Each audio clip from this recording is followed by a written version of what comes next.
പ്രിയമുള്ളവരെ, ഉബൈദുന്നയാണ്. മോട്ടിവേഷൻ സ്പീക്കറാണ്, കൗൺസിലറാണ്.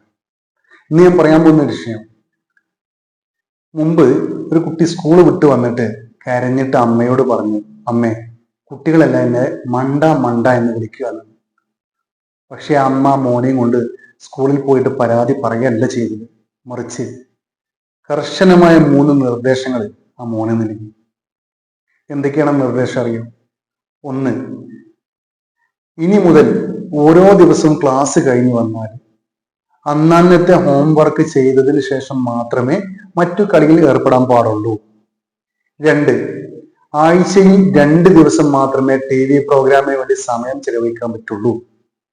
3, ഓരോ ആഴ്ചയിലും സ്കൂൾ ലൈബ്രറിയിൽ നിന്നും 2 പുസ്തകം കൊണ്ടുവന്നിട്ട് അത് വായിച്ച് അതിൽ പ്രധാനപ്പെട്ട കാര്യങ്ങൾ ഒരു നോട്ട് ബുക്കിൽ എഴുതി വെക്കണം. ഇങ്ങനെ ആ മോൻ വളർന്നു വലുതായി. ആ മോനാണ് പിന്നീട് അമേരിക്കയിലെ പ്രശസ്തനായ സർജൻ ബെഞ്ചമിൻ കാർഷനായി മാറിയത്. അപ്പൊ നമ്മൾ മനസ്സിലാക്കേണ്ടത്, നമ്മുടെ മക്കൾക്കും ഒരുപാട് കഴിവുകളായിരിക്കും, പക്ഷെ നമ്മളത് തിരിച്ചറിയാതെ മക്കൾ നമ്മുടെ നാവിൽ നിന്നും പൊട്ട, മണ്ട എന്നുള്ള വാക്കുകൾ നമ്മൾ ഉപയോഗിക്കാറുണ്ട്. ഇതൊക്കെ മക്കളുടെ മനസ്സിന് വല്ലാതെ മുറിവേൽപ്പിക്കുമെന്നൊരു കാര്യം എല്ലാ മാതാപിതാക്കളും ശ്രദ്ധിക്കണമെന്നാണ് എനിക്ക് പറയാനുള്ളത്. Okay, thank you.